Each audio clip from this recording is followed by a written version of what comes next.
guys, welcome to my channel. என் பேர் மோனா. நீங்க என்னோட சேனல் ஃபர்ஸ்ட் டைம் பாக்குறீங்கன்னா ஆல்ரெடி பார்த்துட்டு இருக்கவங்களுக்கு ஹாய். February மாசம் நான் ரொம்ப இம்பல்சிவா ஆக்ட் பண்ணி என்னுடைய முடியை நானே வீட்டில் கட் பண்றேன் அப்படின்ட்டு கச்சன்னு கட் பண்ணி இவ்வளோ தூரம் வரைக்கும் நான் கட் பண்ணிட்டேன். அதுக்கப்புறம் தான் நான் வந்துட்டு ஒரு 2 வாரம் கழிச்சு ஐயோ முடி போச்சு, எனக்கு முடி வேணும் போல இருக்கே அப்படின்ற மாதிரி ஆயிடுச்சு. இது எல்லாருக்குமே மோஸ்டா முடி கட் பண்ற பொண்ணுங்களுக்கு வந்துட்டு இருக்கக்கூடிய ஒரு விஷயம் தான்.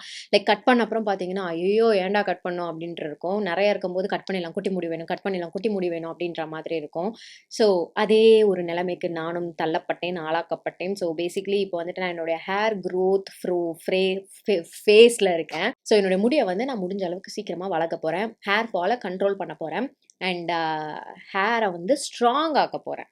ரீசெண்டாக லாஸ்ட் ஒரு 6-7 மாதம், 6-7 சொல்ல மாட்டேன், 7-8 மாதமாகவே என்னோட முடி வந்து ஜாஸ்தியாக கொட்டிட்டு இருந்தது. மெயின் ரீசன் என்னன்னு பார்த்தீங்கன்னா ஸ்ட்ரெஸ், அதுக்கப்புறம் காஃபி, அதுக்கப்புறம் ஒர்க் அவுட், அதனால வெயிட் லாஸ், இதெல்லாம் வந்துட்டு மெயின் ரீசன்ஸாக இருந்தது என்னோட ஹேர் ஃபால் எக்ஸசிவாக வந்துட்டு கொட்டினதுக்கு, எக்ஸசிவாக ஆனதுக்கு. ஸோ நான் வந்துட்டு சரி ஓகே இதை நம்ம செக் வச்சே ஆகணும், ஏதாவது ஒன்று பண்ணி கண்ட்ரோல் பண்ணோம் அப்படின்னு நினச்சேன். ஸோ அதுக்கான சில மெஷர்ஸ் நான் வந்து இப்போ பண்ணிகிட்ருக்கேன். நடுவில் நான் விட்ட சில விஷயங்கள் அதே இப்போ ரிலீஜியஸாக ப்ராப்பராக என்னோட ஹேர் கேருக்காக பண்ணுறது.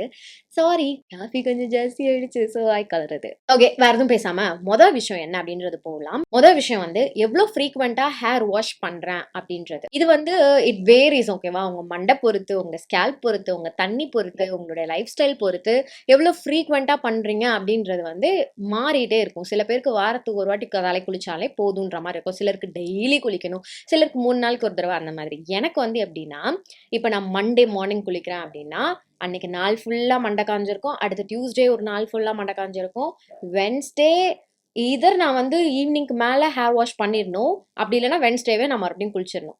தேர்ஸ்டே நான் விட்டேன் அப்படின்னா தேர்ஸ்டே மார்னிங் நான் தலை சீவும் போது வென்ஸ்டே கொட்டின முடி அளவை விட தேர்ஸ்டே ஜாஸ்தியாக கொட்டுது. ஸோ பேசிக்லி எனக்கு வந்து 2 ஃபுல் டேஸ் வந்துட்டு என்னுடைய மண்டை அண்ட் ஸ்கேல்ப் வந்து தாக்கு பிடிக்குது, க்ளீனாக இருக்குது, முடி கொட்டாமல் இருக்கிறதுக்கு. உங்களுடைய ஸ்கேல்ப் வந்து அழுக்காகுது அப்படின்னாலும் உங்களுடைய முடி வந்து ஈஸியாக கொட்டும். எனக்கு வந்து ட்ரை ஸ்கேல்ப். ஸோ நான் என்ன பண்ணுவேன்னா நல்ல ஹேர் ஆயில் பண்ணிட்டு தான் ஹேர் வாஷ் பண்ணுவேன். அண்ட் என்னுடைய ஹேருக்கு ஸ்கேல்ப் மசாஜஸும் நான் ரெகுலராக வந்து கொடுக்குறேன். ஸோ இதெல்லாம் வந்துட்டு என்னுடைய ஹேருக்கு போதுமான அளவு வந்து பிளட் சர்க்குலேஷனை கொடுத்து ஆயில் வந்து சீக்கிரமாக செக்ரேட் ஆக வைக்கிது. ஸோ அதனால எனக்கு வந்து அந்த ஒரு க்ரீசினஸ் ப்ளஸ் அந்த ஒரு முடி கொட்டுற விஷயம் வந்து ஜாஸ்தி ஆகுது. ஒரு 2 நாள் மேலே நான் ஹேர் வாஷ் பண்ணாமல் விட்டேன்னா. ஸோ ஹேர் வாஷ் அப்படின்றது உங்கள் ஸ்கேல்ப்புக்கு ஏற்ற மாதிரி நீங்கள் வந்து பண்ணிக்கோங்க. நான் எல்லா முறையும் ட்ரை பண்ணி பார்த்துட்டேன். வாரம் ஒரு வாட்டி மட்டும் என்னால் சர்வைவ் பண்ணவே முடியாது. அதனால ஒரு 5 நாள் மேக்ஸிமம் நான் இழுத்தடிக்கிறது 5 டேஸ் இழுத்தடிச்சு பார்த்துட்டேன். 5 டேஸ்க்கு அப்புறம் நான் ஹேர் வாஷ் பண்ணேன். ஹேர் வாஷ் பண்ணும் போதும் கண்ணாப்பினான் முடி கொட்டும். ஹேர் வாஷ் பண்ணி அதை காய வச்ச அப்புறம் மறுபடியும் அந்த ஹேர் ஃபால் கண்ட்ரோல் பண்ணுறதே ஒரு பெரிய போராட்டமாக இருக்கும். டெய்லி பண்ணாலும் பயங்கரமாக என் ஸ்கேல்ப் வந்து ட்ரை ஆகி பிரேக்கேஜ் ஜாஸ்தியாச்சு. ஸோ இது வந்து எனக்கு கரெக்டான ஒரு கணக்காக இருக்குது. மார்னிங் குளிக்கிறனாலும் ஈவினிங் குளிக்கிறனாலும் அந்த ஒரு 2 to 2.5 days தான் வந்துட்டு என்னோட மண்டை காஞ்ச நிலைமையில இருக்கிற மாதிரி. அடுத்தது வந்து ப்ராடக்ட்ஸ், முக்கியமாக ஹேர் வாஷ் ப்ராடக்ட்ஸில் வந்துட்டு ஒரு பெரிய சேஞ்ச் என்னுடைய ஹேர் கேர் கேமில் எடுத்துகிட்டு வந்திருக்கு யார் அப்படின்னு பார்த்தீங்கன்னா சல்ஃபேட் ஃப்ரீ ஷாம்பூஸ். நான் வந்து எப்படின்னா சல்ஃபேட் ஃப்ரீ ஷாம்பூஸ் தான் யூஸ் பண்ணும் அப்படின்ட்டு போய் யூஸ் பண்ண மாட்டேன். But most of the products அந்த மாதிரி இருக்கும், அதை நான் கம்ப்ளைண்ட்டும் பண்ண மாட்டேன். அதே மாதிரி சல்ஃபேட் இருக்கிற ப்ராடக்ட்ஸும் வந்துட்டு ரொம்ப கெடுதல் அப்படின்ட்டு வந்து நான் விட மாட்டேன். ஏன்னா சின்ன வயசுலேருந்து அதெல்லாம் பார்க்காம தான் நம்ம வந்து ஷாம்பு போட்டிருக்கோம். நம்ம வந்துட்டு போயிட்டு ஏதாவது கடையில் வாங்குறோம் அப்படின்னா அது சல்ஃபேட் இருக்கா இல்லையா அப்படின்றதெல்லாம் வந்து பார்க்க மாட்டோம். இப்போ நமக்கு வந்து அதனுடைய ரேஞ்ச் வந்து ஜாஸ்தி ஆயிடுச்சு, வைட் ரேஞ்ச் ஆஃப் நாலேஜும் இருக்குது இல்லை அப்படின்னும் போது எல்லாரும் இன்க்ரீடியன்ட் படிக்கிறீங்களா, இன்க்ரீடியன்ட் பார்க்குறீங்களா, க்ளீனா வீகனா அப்படின்ற மாதிரி பார்க்கும். ஸோ அப்படின்னும் போது நான் ஸ்பெசிஃபிக்காக எனக்கு இதான் வேணும் அப்படின்னு நான் வந்து போகிறது கிடையாது, எப்பயுமே போனதும் கிடையாது. ஆனால் அப்படி போகும்போது எனக்கு என்னோட முடி வந்து எப்படி பிஹேவ் பண்ணுதுன்றது நான் செக் பண்ணி பார்த்தம்போது vegan, cruelty free and sulphate free ப்ராடக்ட்ஸ்லாம் வந்து பார்த்தீங்கன்னா என்னோட ஹேருக்கு நல்ல ஒரு ரிசல்ட் வந்து கொடுத்துச்சு. பிஹேவ் பண்ணது என்னோட முடி அந்த மாதிரி ப்ராடக்ட்ஸ் யூஸ் பண்ணும்போது. அந்த மாதிரி இப்போ வந்து ரீசெண்டாக நான் மாமாஎர்த்தோட இந்த கர்ட் ஸ்மூத்னிங் ஷாம்பு தான் வந்து யூஸ் பண்ணிட்டு இருக்கேன். ஆல்ரெடி நான் உங்ககிட்ட வந்து ஷேர் பண்ணிட்டேன் இதை நான் யூஸ் பண்ணிட்டு இருக்கேன் அப்படின்றது. இதில் வந்து கர்ட் அண்ட் கெரட்டின் தான் வந்து மெயின் இன்க்ரீடியன்ஸாக இருக்குது, ஸ்மூத் அண்ட் ஷைனி ஹேருக்காக இருக்கிறது.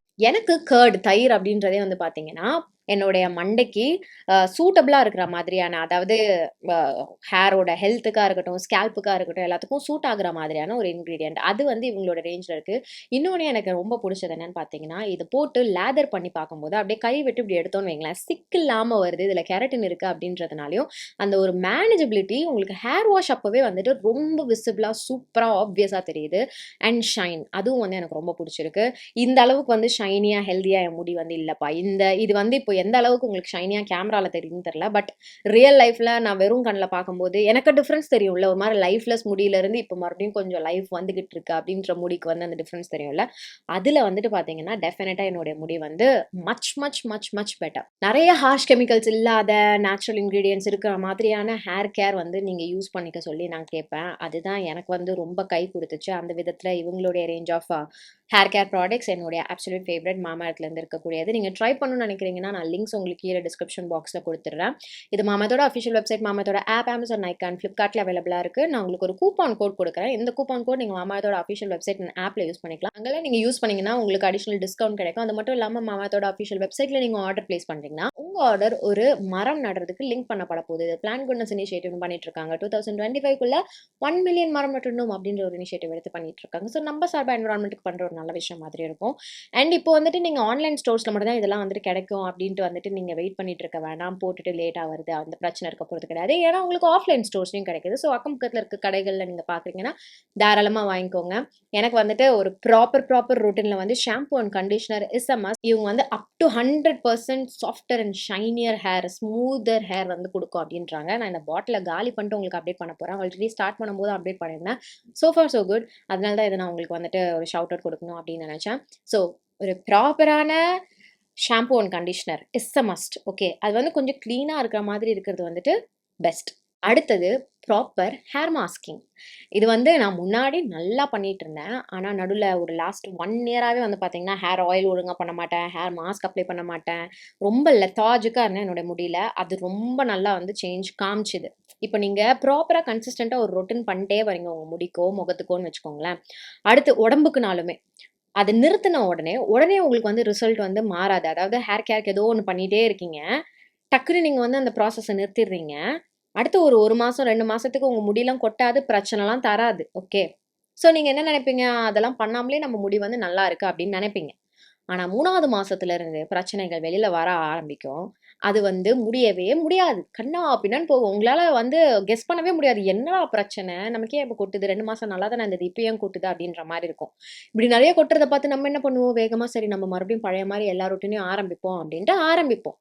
ஆரம்பிச்ச அப்புறமும் பார்த்தீங்கன்னா உங்களுக்கு நீங்கள் 4வது மாதம் நீங்கள் போடுறீங்க, ஹேர் ஆயில் பண்ணுறீங்க, ஹேர் மாஸ்க் பண்ணுறீங்கன்னு வைங்களேன், டக்குன்னு உங்களுக்கு ரிசல்ட் வந்து நீ போட்டுட்ட, ஓகே நான் கொட்ட மாட்டேன்னா அதோட நிற்காது. அந்த ஃபேஸ் ஃபுல்லாக முடிகிற வரைக்கும் இருக்கிறதெல்லாம் போகும், டேமேஜ் ஆனதெல்லாம் கழலும். ஸோ நீங்கள் என்ன பண்ணணும், இந்த மாதிரி சோம்பேறித்தனம் பண்ணாமல் எனக்கு போதும் முடி கொட்டலை அப்படின்லாம் வந்து நிறுத்தவே கூடாது. இது நான் கற்றுக்கிட்ட பெரிய பாடம். இது வந்து ஜென்யூனாக நான் கற்றுக்கிட்ட ஒரு விஷயம். இது என் லைஃப்பில் நடந்தது தான் இப்போ உங்களுக்கு அப்படியே நான் எக்ஸாம்பிளாக வந்து சொல்லியிருக்கேன் முடிக்குன்னு வரும்போது. ஸோ கன்சிஸ்டண்ட்டாக இருங்க. ஓகே, சாப்பிட்டுக்கிட்டே இருந்தால் தான் உடம்பு வந்து ஃபங்க்ஷன் ஆகும். அதே மாதிரி தான் ஸ்கின் கேரோ ஹேர் கேரோ நீங்கள் ஏதோ ஒன்று பண்ணணும்னு பண்ணுறீங்கன்னா மட்டும்தான் அது மெயின்டைன் ஆகிட்டே இருக்கும். இப்போ வரைக்கும் கேட்குறதா தான், ஒரு டப்பு ஹேர் ஃபால் மாஸ்க் நான் வந்து போடுறேன் அப்படின்னா அது காலியான அப்புறம் ஹேர் ஃபால் எனக்கு லைஃப் லாங் கொட்டாமல் இருக்குமா? கிடையாது, கிடையவே கிடையாது. ஓகே, நல்லா கேட்டுக்கோங்க. இது வந்து பட்டு நான் வந்து ப்ராடக்ட் டெஸ்ட் பண்ணுறதுக்காகன்றதுக்காக கிடையாது, சோம்பேறித்தனப்பட்டு நான் வந்து கன்சிஸ்டண்ட்டாக இல்லாமல் விட்டேன். அதுதான் என்னுடைய பிரச்சனை. ஸோ அது என்னுடைய ஸ்கேல்ப் ஹெல்த்தை பயங்கரமாக பாதிச்சுது, முடி ஹெல்த் நாசமாக போச்சு. அது மட்டும் இல்லாமல் நான் அது சைட் பை சைட் அது ஒழுங்காக பேம்பர் பண்ணாமல் கேர் பண்ணாமல் போய் ஹேர் கலரிங் ஹேர் அது இதுன்ட்டு வந்து அது இதெல்லாம் இல்லை, எதுவுமே இல்லை, ஹேர் கலரிங் மட்டும்தான். ஹேர் கலரிங் பண்ணாலுமே டேமேஜ் ஆகும் உங்கள் முடி. ஆனால் எனக்கு அது பிடிச்சிருக்கு அப்படின்றதுனால ஹேர் கலர் பண்ணுறேன். ஹேர் கலர் பண்ணுறதுனாலையும் நான் வந்து அதுக்கப்புறமா எந்த ஒரு கேருமே பண்ணாமல் என் முடியை செம்மையாக வந்துட்டு நாசமாக்கி, லைஃப்லெஸ் ஆக்கி, கேவலமாக்கி, மோசமாக்கி, மட்டமாக்கி வச்சுட்டேன். ஸோ ப்ளீஸ் கன்சிஸ்டண்ட்டாக இருங்க, சோம்பேறித்தனம் பார்க்காதீங்க. இப்போ இந்த செகண்ட் நீங்கள் பார்க்குறீங்கன்னா அடுத்து உங்களுடைய ஹேர் மாஸ்க் நீங்கள் என்ன பண்ணலாம் அப்படின்றத வந்துட்டு ஒரு முடிவை பண்ணி உங்களோட முடிக்கு ஒரு நல்ல பேம்பர் ரொட்டீன் பண்ணுங்கள். என்ன பண்ணுறீங்க அப்படின்றத எனக்கு காமெண்ட் செக்ஷனில் தெரியப்படுத்திக்கோங்க. ஹேர் மாஸ்க் அப்படின்னு வரும்போது பார்த்தீங்கன்னா நான் எந்த மாதிரி ஹேர் மாஸ்க்னா டிஐஒய் விஷயங்கள். ஐ நோ தட் எனக்கு வந்து இந்த டிஐஒய் விஷயங்கள்லாம் வந்து பெரிய ஃபேன் கிடையாது பேசிக்லி, ஏன்னா சோம்பேறி அப்படின்றதுனால. பட் என்னோட முடியோட நிலைமையை பார்த்து நான் ரொம்ப பயந்து நான் வந்துட்டு எனக்கு யூஸ்வலாக ஒர்க் ஆகிட்டு இருந்தேன் சில மாஸ்க் வந்து ட்ரை பண்ணேன். ஃபஸ்ட்டு ஹேர் ஃபால் கண்ட்ரோல் பண்ணுறதுக்கு அப்படின்னும் போது 2 மாஸ்க் எனக்கு வந்து பிடிச்ச மாஸ்க்ஸ். ஒன்று வந்துட்டு முட்டை தயிர் ஆயில், இந்த மாஸ்க் இது என்னுடைய அப்சல்யூட் ஃபேவரட். இது போடுவேன், போட்டுட்டும் இருக்கேன். ஆக்சுவலாக நான் வந்து அடுத்த ஹேர் வாஷ்க்கு இந்த மாஸ்க் தான் வந்து போட போகிறேன். தயிர், முட்டை அண்ட் எண்ணெய், ஏதோ ஒரு எண்ணெய், ஆலிவ் ஆயில் இல்லைனா கோகனட் ஆயில், இதை போட்டு நல்லா பீட் பண்ணிட்டு உங்களுடைய ஸ்கேல்பில் போட்டு 1/2 hour நீங்கள் ஊற வச்சுட்டு போயிட்டு வாஷ் பண்ணிட வேண்டியதான். அடுத்தது இன்னொரு ஹேர் மாஸ்க் வந்துட்டு என்னுடைய ஹேரோட டென்சிட்டியை ப்ளஸ் ஓவரால் ஸ்ட்ரென்த்தை வந்து இம்ப்ரூவ் பண்ணுறதுக்கு. யார் என்ன அப்படின்னு பார்த்தீங்கன்னா ஃபென்யூக்ரிக் மாஸ்க், வெந்தய மாஸ்க். வெந்தயம் சும்மா கையளவு எடுத்து நைட்டு தண்ணியில் ஊற வச்சுருங்க. ஊற வச்சுட்டு காலையில் அது கூட வந்துட்டு நீங்கள் கோகோனட் ஆயிலோ கர்டோ இல்லைனா ஆலோவேரா இந்த மாதிரி ஐட்டங்கள்லாம் ஆட் பண்ணி நீங்கள் மிக்ஸ் பண்ணி உங்களுடைய மண்டையில் மாஸ்க்காக அப்ளை பண்ணிக்கலாம். பட் பீவேர், இது செம்மையாக குளிர்ச்சி கொடுக்கக்கூடியது. எனக்கு ஓவர் ஹீட்னாலையும் முடி கொட்டுற பிரச்சனை நிறைய இருந்தது. வெந்தயம் அப்படின்றது நல்லா குளிர்ச்சி கொடுக்கக்கூடியது அப்படின்றதுனால என்னுடைய பாடி வந்து அதை அக்செப்ட் பண்ணிக்கிச்சு. உங்களுக்கு வந்து இந்த வீசிங் ப்ராப்ளம், சைனஸ் ப்ராப்ளம் இதெல்லாம் இருந்ததுன்னா இந்த மாஸ்க்கை தயவு செஞ்சு நான் சொன்னதே கேட்காதீங்க, அப்படியே ஓட்டிடுங்க. ஓகே, இது வந்து கண்டிப்பாக உங்களுக்கு ஒத்துக்க போகிறது கிடையாது. கண்டிப்பாக கோல்ட் பிடிக்கும், பிரச்சனை கொடுக்கும், பெரிய பிரச்சனை கூட கொடுக்கும். ஸோ எனக்கு நல்ல ஹீட் பாடி, உங்களுக்கு ஹீட் பாடியாக இருக்குன்னா நீங்கள் ட்ரை பண்ணுங்கள். ஸோ வெந்தயம், ஆலோவேரா, கர்டு, அதுக்கப்புறம் எண்ணெய் இதெல்லாம் போட்டு அரைச்சி நீங்கள் உங்களுடைய மண்டையில் அப்ளை பண்ணிக்க போகிறீங்க. இது வந்து லிட்ரலாக ஹேர் டென்சிட்டியை வந்து இம்ப்ரூவ் பண்ணும், ஹேர் ஃபால் கண்ட்ரோல் பண்ணும், டேண்ட்ரஃபையும் வந்து ட்ரீட் பண்ணும். அடுத்தது ப்ராப்பர் டேண்ட்ரஃப் ட்ரீட்மெண்ட். இதுக்கு வந்துட்டு ரொம்ப சிம்பிள். ஜஸ்ட் கடுகு எடுத்து அப்படியே அரைங்க. அப்படியே அரைச்சி அப்படியே உங்கள் மண்டையில் போட்டு நான் ஸ்கேல்பில் போட்டு நல்லா தேய்ங்க டேண்ட்ரஃப் இருக்க இடத்துல. அது ஒரு 10 நிமிஷம் மட்டும் ஊற வச்சுட்டு போய் வாஷ் பண்ணிடுங்க. இது ஒரு best DIY treatment for dandruff. So இந்த 3 மாஸ்க் வந்துட்டு எனக்கு எப்பயுமே கை கொடுத்த மாஸ்க். பட் நான் கன்சிஸ்டண்ட்டாக இருக்க மாட்டேன். ஆனால் இப்போ வந்து நான் கன்சிஸ்டண்ட்டாக ஃபாலோ பண்ணிகிட்ருக்கேன். அது மட்டும் இல்லாமல் ப்ராப்பர் ஹேர் ஆயிலிங். ஓகே, இதர் அது ஓவர் நைட் இல்லைன்னா ஒரு 2 மணி நேரம் 3 மணி நேரம். நான் வந்து என்ன பண்ணிட்டேன்னா எல்லாமே வந்து ஒரு மாதிரி இப்போ ரீசெண்டாக சோஷியல் மீடியா ஸ்டைலில் வந்து நான் வந்து பண்ணிட்டு இருந்தேன். எப்படின்னா இப்போ கொஞ்ச நாளாக தானே வந்துட்டு இந்த ஹேர் ஆயில்லாம் வந்து 2 மணி நேரம் தான் வைக்கணும், 4 மணி நேரம் தான் வைக்கணும், 3 மணி நேரம் தான் வைக்கணும் அப்படின்றதெல்லாம். அதுக்கு முன்னாடி நம்ம ஸ்கூல் போன டைம்லலாம் என்ன பண்ணுவோம், ஹேர் வாஷ் பண்ணுறோம், சண்டே ஹேர் வாஷ் பண்ணுவோம் யூஸ்வலாக. பண்ணிட்டு மண்டேவே தலையில் எண்ணெய் வச்சுருவோம், ஃப்ரைடே வரைக்கும் அப்படியே தான் இருக்கும் நம்ம மண்டை. ஸோ அப்போ வந்து யாரும் நமக்கு சொல்ல இல்லை நீங்கள் உடனே வாஷ் பண்ணி, நானே சொல்லியிருக்கேன் ஹேர் ஆயில் வச்சிங்கன்னா உடனே வாஷ் பண்ணிடுங்க அப்படின்றது. ஸோ சில ஹேபிட்ஸ்லாம் வந்து நமக்கு ஆல்ரெடி நம்மளுடைய உடம்பு வந்து பழகி ரெடியாக தான் இருக்குது. இந்த வெஸ்டர்னைஸ்டு ஏரியாலாம் தான் வந்து பார்த்தீங்கன்னா இங்கேருந்து அங்கே போச்சு இந்த ஆயில் வைக்கிற பழக்கம் அதெல்லாம். ஸோ அவங்களுக்கு வந்துட்டு ஆயில் இறங்குறது, கிளைமேட் வந்து கோல்டாக இருக்குது அப்படின்றதுனால அந்த ஆயில் வந்து டேண்ட்ரஃப் கொடுக்கறது, இல்லை அதனால் ஆக்னே வர்றது, இந்த மாதிரி பிரச்சனைலாம். ஸோ அவங்க வந்துட்டு ஹேர் பேக் மாதிரி போட்டு நீங்கள் 1 hour 2 hourல வாஷ் பண்ணிவிடுங்க அப்படின்றது. பட் நமக்கு வந்துட்டு சின்ன வயசுலேருந்தே பழகிருக்கோம் அப்படின்றதுனால ஓவர் நைட்லாம் வைக்கலாம், உங்களுக்கு என்ன ஒர்க் ஆகுதோ அதை வைங்க அப்படின்னுவேன்.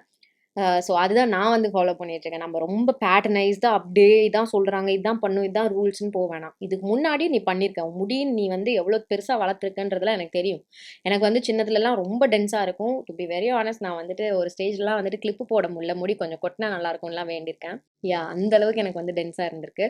பட் அப்போல்லாம் வந்து நான் ஸ்பெசிஃபிக்காக ஹேர் மாஸ்க் போடுறது, கண்டிஷனிங், ஷாம்பு அதெல்லாம் வந்து ஸ்பெசிஃபிக்காக இதான் பண்ணணும்லாம் பண்ணல. யாருமே பண்ணியிருந்திருக்க மாட்டோம். பட் நமக்கு வந்துட்டு முடி இருந்துச்சு. அந்த மாதிரி ஸ்டைல்ஸ்லாம் நம்ம மறுபடியும் எடுத்துகிட்டு வரலாம், முடிக்கு எதுவும் பண்ணாது அப்படின்ட்டு நான் வந்துட்டு சில விஷயங்கள்லாம் வந்து ஃபாலோ பண்ணிகிட்ருக்கேன். அதெல்லாம் எனக்கு இன்னும் ஒர்க் ஆகிட்டு தான் இருக்கும் கூட. ஸோ எக்ஸ்பெரிமெண்டிங் தான். பட் என்ன நான் சொல்ல வரேன்னு பார்த்தீங்கன்னா, கன்சிஸ்டண்ட்டாக இருங்க. அதுதான் நான் இவ்வளோ நேரம் மூச்சு பிடிக்க சொல்லிட்டு இருக்கேன். 3வது விஷயம், இட்ஸ் சப்ஜெக்டிவ் பட் எனக்கு இட்ஸ் ஆக்சுவலாக ஒர்க்கிங். என்னன்னா கொஞ்சோண்டு டேமேஜ் கொடுக்கறது. அது நான் டேமேஜ்னு சொல்ல மாட்டேன். இது ஆக்சுவலாக எனக்கு விசிபிளாக தெரிஞ்ச ஒரு சேஞ்ச். என்னன்னா ஹேர் வாஷ் பண்ணி முடிச்ச அப்புறம் உங்களுடைய முடியை வந்து ப்ளோ ட்ரை பண்ணும், இல்லை ஹீட் ஸ்டைல் பண்ணும், ஏதாவது ஒன்று பண்ணணும். இது என்ன விதத்தில் எனக்கு வந்து ஹெல்ப் பண்ணுது அப்படின்னு பார்த்தீங்கன்னா, என் முடி வந்து ஒரு மாதிரி wavy hair, frizzy hair. Okay, so நான் வந்து ஸ்டைல் பண்ணாமல் அப்படியே விடுறேன்னா, இப்போ செகண்ட் டே ஹேர் வாஷ் பண்ண செகண்ட் டே எனக்கு வந்து ஒரு 10 முடி கொட்டுதுன்னா, நான் ஸ்டைல் பண்ண இடத்துல எனக்கு 5 முடி தான் கொட்டுது. ஏன்னா மேனேஜபிலிட்டி ஈஸியாக இருக்குது. நான் இப்படி ஸ்ட்ரைட்டன் பண்ணிட்டு உட்காந்துருக்கேன்னா சிக்கு ஜாஸ்தி இருக்க மாட்டேங்குது. இப்படி இதில் சிக்கு இருந்தாலும் முடி கொட்டாது. ஆனால் அங்கே சிக்கு, ஐ மீன் அங்கே வேவியாக இருக்குது அப்படின்னா இதை நம்ம எடுக்கும் போதே 2 முடி வந்துச்சு. அதனால தான். ஸோ நான் என்ன பண்ணுறேன் இப்போன்னு பார்த்தீங்கன்னா, ஹேர் வாஷ் பண்ணதுமே ப்ளோ ட்ரை பண்ண மாட்டேன். ஹேர் ட்ரை பண்ணிவிட்டு அப்படியே ப்ளோ ட்ரை பண்ணுறனாலும் கோல்ட் செட்டிங்ஸ்லேயே வச்சு பண்ணிவிட்டு நல்லா heat protectant spray, heat protectant cream, சீரம்னு அப்ளை பண்ணிவிட்டு ஹீட் என்னுடைய முடிக்கு நான் கொடுத்துருவேன். இந்த மாதிரி ஸ்ட்ரைட்டன் பண்ணி வச்சிடுறது. ஸோ இது வந்து என்னுடைய முடியை சிக்காகாமல் பார்த்துக்குது, டேமேஜ் ஆகாமல் பார்த்துக்குது, அண்ட் முடி கொட்டாமலும் இருக்குது. எனக்கு தெரியல இது எத்தனை பேர் ஒத்துப்பாங்க, இல்லை எனக்கே இது நாளைக்கு ஏதாவது பிரச்சனை தருமான்ட்டு. பட் இதை வந்து நான் ஒரு 1 month ட்ரை பண்ணிட்டு இருக்கேன். எனக்கு ரொம்ப கம்மியான டேமேஜ் தான் வந்து முடி கொட்டுறதுலையா இருக்கட்டும், முடி பிரேக்கேஜ்லையா இருக்கட்டும் ஆகுது. And to be very very honest, இப்போ நான் கொஞ்சம் கன்சிஸ்டண்ட்டாக இருந்துட்டு என்னோட ஹேர் ஸ்ட்ரைட்டன் பண்ணும்போது பார்த்தா முடி வந்து லாஸ்ட் டைம் ஸ்ட்ரைட்டன் பண்ணும்போது 3 முடி தான் கொட்டுச்சு. என்னாலே நம்ப முடியல. சத்தியமாக சொன்னால் நீங்கள் நம்ப மாட்டீங்க. நான் லிட்ரலாக நான் ஒரு வாட்டி செய்யும் போது எனக்கு கண்டிப்பாக ஒரு முடியாச்சும் வரும். ஆனால் லாஸ்ட் டைம் நான் பண்ணும்போது எனக்கு ஒரு முடி கூட வரல. இன்னொன்று என்னென்னா, க்ளீனாக உங்களுடைய ஸ்கேல்ப் இருக்கும்போது மட்டும்தான் நீங்கள் வந்து அந்த மாதிரி ஹீட் ஸ்டைலிங் வேலைலாம் பண்ணுங்கள். இல்லைனா பண்ணாதீங்க. ஹேர் வாஷ் பண்ணிட்டே பண்ணுங்க. இதுவும் நான் வந்து எக்ஸ்பீரியன்ஸ் பண்ண ஒரு விஷயம். நீங்கள் டர்ட்டியான ஸ்கேல்பில் ஹீட் கொடுக்குறீங்க, இழுக்கிறீங்க, அது இதுன்னு ஏதாவது வேலை செய்கிறீங்கன்னா முடி நல்லா கொட்டுது. ஸோ அதுவும் நான் வந்து ஒன்று பண்ணிகிட்ருக்கேன் என்னுடைய முடிக்கு. ஆக்சுவலாக அது நல்லா தான் இருக்குது. ஆனால் எனக்கே இதில் வந்து கொஞ்சம் அப்படியும் இப்படியுமா இருக்குது. அதுக்கு ஒரு டேர்ம் கூட சொன்னாங்க. நீங்கள் வந்து இந்த மாதிரி உங்களுடைய முடி வந்து வாஷ் பண்ணதும், நீங்கள் ஸ்டைல் பண்ணுறீங்க, ஹீட் கொடுக்குறீங்க அப்படின்னா தான் ஏதோ ஒரு கியூட்டிக்கல்லாம் பிளாக் ஆகும். அந்த மாதிரி சம்திங் ஏதோ ஒரு டேர்ம் வந்து எனக்கு தெரியல. நான் வேணா எங்கள் ஸ்க்ரீனில் உங்களுக்கு அது என்னன்றதை பார்த்து சோர்ஸ் பண்ணி கொடுக்குறேன். ஸோ அந்த மாதிரி நான் ஒன்று கேள்விப்பட்டேன். அப்போ நான் நினச்சேன், இது என்னடா it doesn't make any sense. But சரி ட்ரை பண்ணி பார்ப்போம் அப்படின்னு ட்ரை பண்ணேன். It actually works. I don't know. So continue பண்ணலாம் ட்ரை பண்ணுறதுக்கு. நடுவில் இந்த பேபி ஹேரை வந்து நான் வந்துட்டு போட்டுற போகிறேன் அப்படின்ட்டு அதுக்கான ப்ராடக்ட்ஸ்லாம் எடுத்து நான் பண்ணேன். அதுவும் எனக்கு இந்த பிரச்சனை தான் கொடுத்து. 3வது நாள் வந்து பார்த்தீங்கன்னா எக்ஸசிவான ஹேர் ஃபால், பயங்கரமான ஹேர் ஃபால் இருந்துச்சு. ஸோ அது மேபி எனக்கு ப்ராடக்ட் செட் ஆகாமல் இருந்திருக்கலாம், இல்லை புதுசாக ஒரு ரொட்டீன் நான் கொடுக்குறேன் அப்படின்றதுனால இருந்திருக்கலாம். பட் ஒரு 2 வாரம் கிட்ட நான் அதை ஃபாலோ பண்ணேன். ஆனால் 2 வாரமும் எனக்கு அந்த பிரச்சனை தான் கொடுத்தது. இந்த மாதிரி ஸ்ட்ரெயிட் ஹேர் மேனேஜ் பண்ணும்போது முடி கொட்டுற அளவு பார்த்தீங்கன்னா ரொம்ப கம்மியாக இருக்குன்ற ஒரு ரீசன்னால இதை நான் வந்து ட்ரை பண்ணிட்டுருக்கேன், ஃபாலோ பண்ணிட்டுருக்கேன். இது எனக்கு பர்சனலாக ஒர்க் ஆகுது. நீங்கள் ட்ரை பண்ணி பார்த்துட்டு உங்களுக்கு ஒர்க் ஆகுது, அதாவது இந்த ஸ்ட்ரெயிட்னிங் வேலை நான் சொல்கிறேன், உங்களுக்கு ஒர்க் ஆகுது அப்படின்னா நீங்கள் பண்ணிக்கோங்க. ஸோ அவ்வளவுதான். இப்போ ரீசெண்டாக நான் என்னுடைய ஹேர் கேருக்காக பண்ணுற சில விஷயங்கள், என்னுடைய ஹேர் ஜேர்னி எப்படி இருந்துச்சு அப்படின்றது நான் உங்ககிட்ட வந்து ஷேர் பண்ணிக்கிட்டேன். நான் என்ன தப்பு பண்ணேன், அது நீங்கள் பண்ண வேணாம் அப்படின்றதுக்கான ஒரு எலாபரேட் வீடியோ. இவ்வளோ பெருசாக நான் போகும்னு எதிர்பார்க்கல, குட்டியாக தான் வச்சுக்கலான்னு பார்த்தேன். But still I hope you guys find this video useful. உங்களுக்கு பிடிச்சிருந்தா இந்த வீடியோக்கு ஒரு லைக் பண்ணுங்கள், எனக்கு காமெண்ட் செக்ஷன்லையும் தெரியப்படுத்திக்கோங்க. இதோட நான் கிளம்புறேன். உங்கள் எல்லாரும் என்னுடைய நெக்ஸ்ட் வீடியோவில் பார்க்குறேன். பாய்.